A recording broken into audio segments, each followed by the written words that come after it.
It wasn't a long time ago. Jeff Perkins, who you guys all know, was my advisor.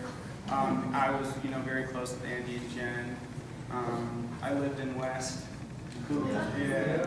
And, for me, I always, when we were talking about it earlier today, and it's been so cool spending time on campus. You guys have, I don't think maybe some of you realize, but a lot of you won't realize until you're gone later. You guys are very lucky to be here. This is an amazing place with amazing people, and I think she said, and some tiny people, which is true. I think, for me, whenever I would have people come and speak to me when I was in school, it would be like, oh, you're too old, you don't get it, or like, that's really cool that you invented some proprietary piece of machinery that has no relevance in my life whatsoever. And I kind of feel like it's my responsibility, being that I do cool stuff, right? Like, I work in rap music, it sounds good. I make a really, I have a great life today. I kind of wanted to just tell a little bit of my story. For me, I grew up in Los Angeles, California. When I was, kind of like 14, 15 years old, I started getting into a little bit of trouble. Nothing like crazy, but we had a dean of students that was here when I was here named Kevin Warren, and he used to say, make good decisions. Kevin would have classified a lot of my decisions as bad decisions. And for one reason or another, my dad who went here, we decided together that Verde Valley was probably the right fit for me. And so I came here as a junior, and in the beginning I hated it, and I was lonely, and I was homesick, and all the kids were mean, and a lot of them didn't speak English, and that was really uncomfortable, and I was just whining and complaining all the time. And eventually, I realized that no matter how much I kicked and screamed, that this is where I was going to go to school, and I kind of started, setting in. And so, I went to class. I cared about school, but to say that I was giving it my all would have been a lie.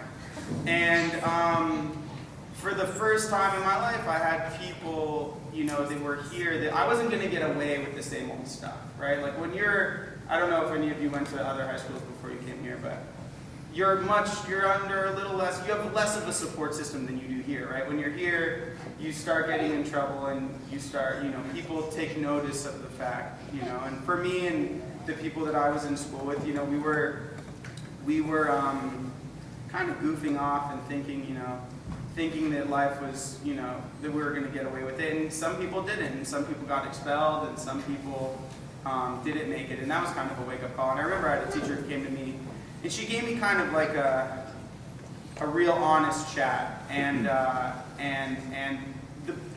the point was that unlike whatever we did in here for theater, which was fun, what I was doing out there was theater too, except nobody was buying it.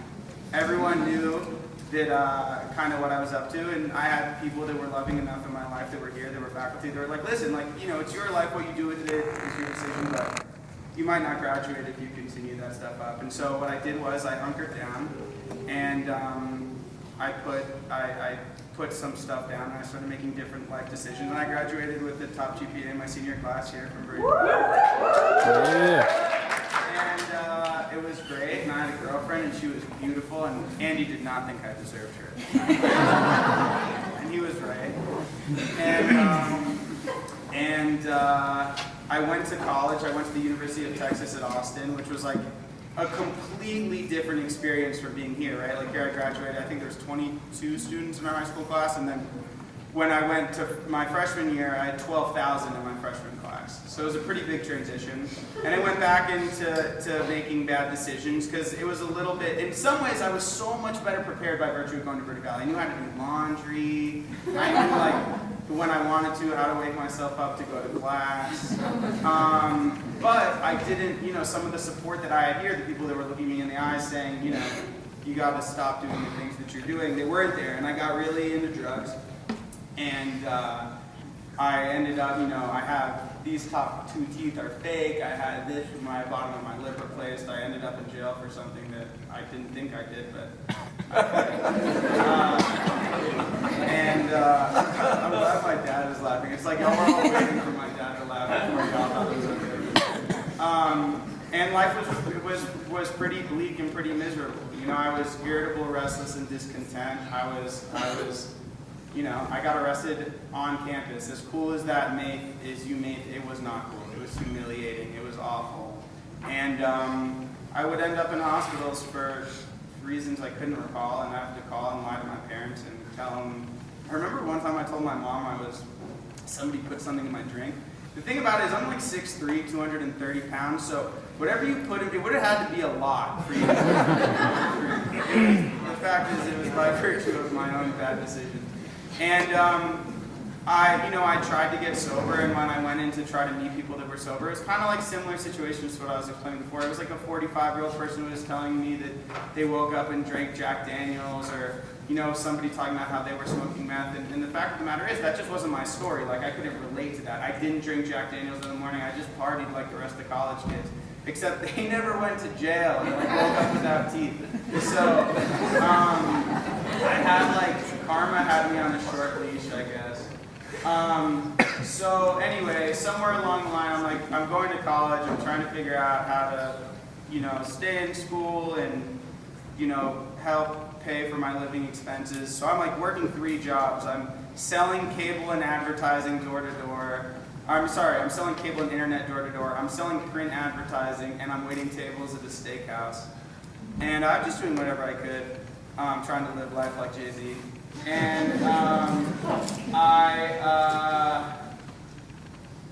I kind of came up with the idea by virtue of some of my clients on the advertising front of I knew that a lot of these businesses wanted to figure out a way to target college students, because college students are very impressionable people and they're big consumers, and a lot of times they're using their parents' money. So for a brand or a company, it's a really good, it sounds sad, but it's a really good demo. So for me, I took one of my clients, which was a DWI attorney, and gave him the idea if he could have his name and number on the wristband of everyone who would come to a club or a concert, that if they left, and God forbid they got a DWI, that they'd have his business card right on his wrist. And he signed on for $3,000, and at that time, I thought I was rich. I thought I was going to retire, I was done, I was moving to the hills, and it turns out that wasn't true.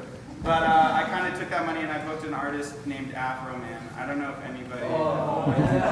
So at the time, he had this song called Because I Got High, and the lifestyle was something that people I knew could relate to. And we did this concert, and it sold a lot of tickets, and all of a sudden, his business was born. And from there, I was still drinking and using at the time, and then, somewhere, I wasn't really, to call it a business is a loose term. It was more like a professional lifestyle, and I was I was a lifestyle professional. I actually like that better. I think that's better the other way. I'm done. Thank you guys so much.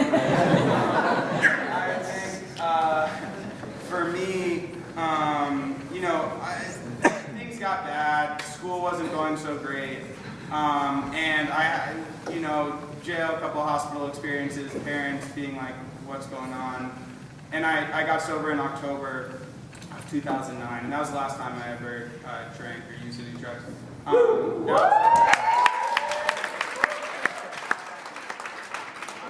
sitting here telling you guys that you should I'm not sitting here saying if you use or drink that you'll be miserable failures. That's not what I'm saying at all. For me, I couldn't find a balance, and when other people went home and called it a night, I stayed out. What I am saying is that I work in one of the most competitive and difficult businesses, and it's often synonymous with partying or living a certain lifestyle, and I don't live that way. I'm very happy today. I'm successful, and I don't ever feel left out or I'm missing out by virtue of those lifestyle choices. Somebody once said to me, who's sober too, somebody was saying well, what do you do about your friends that are using? He's like, well, do you love your dog? And I'm like, yeah, of course I love the dog. He's like, well, do you eat dog food? And I was like, no, I don't eat dog food. He's like, just because it works for your dog doesn't mean it works for you. So now I can be quietly judgmental. I'm just, I think, for me, one thing led to another. After that Afro-Man concert, I started working with all every one of those artists. Those are all clients of ours, so those are all people that we worked with. And some towards the end when it started, those are some of our event properties. And so that's kind of when it turned, lo and behold, when I wasn't not knowing where I woke up and waking up with injuries, I was actually more productive. And I started, going to class, and I started applying all the things that I learned at VVS, like unbeknownst to me. Like, for instance, I would go to class and I'd introduce myself to my professor on my first day. The fact is, a lot of you're going to go to college, and some of you guys can post and you can sit in the back of the room. But the fact is the people, I promise you this, the people who go just a little bit of an extra mile, just like a little bit, will end up being more successful. And I'll give you a perfect example of how this has worked for me. When I was a junior, there was a thing called the Frank Denius Music Scholarship. It was a $20,000 scholarship, and I really wanted it. And so I wrote this whole paper about,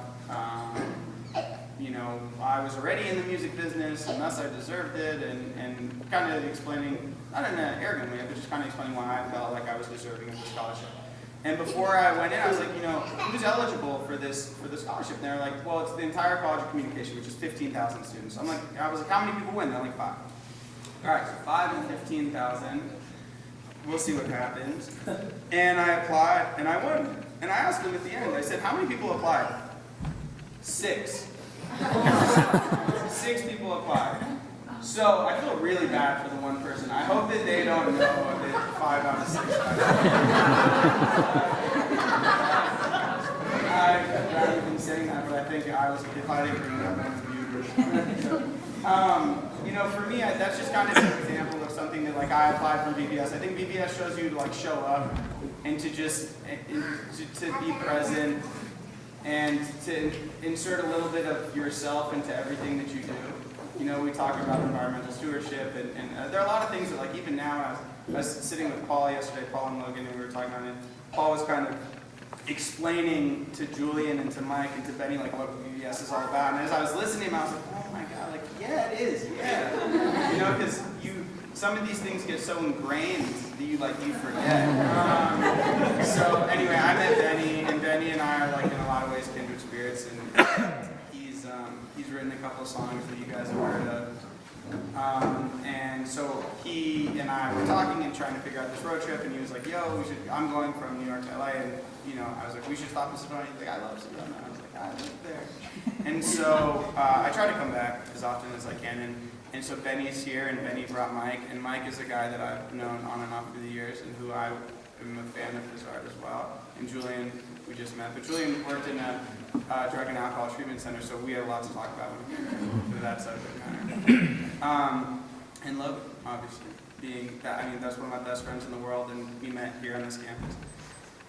So, that's pretty much that. I appreciate you guys coming. I know you guys have schoolwork, and I know that, everything is really academically rigorous for you guys right now. We have long days of classes, but, we don't. So, it's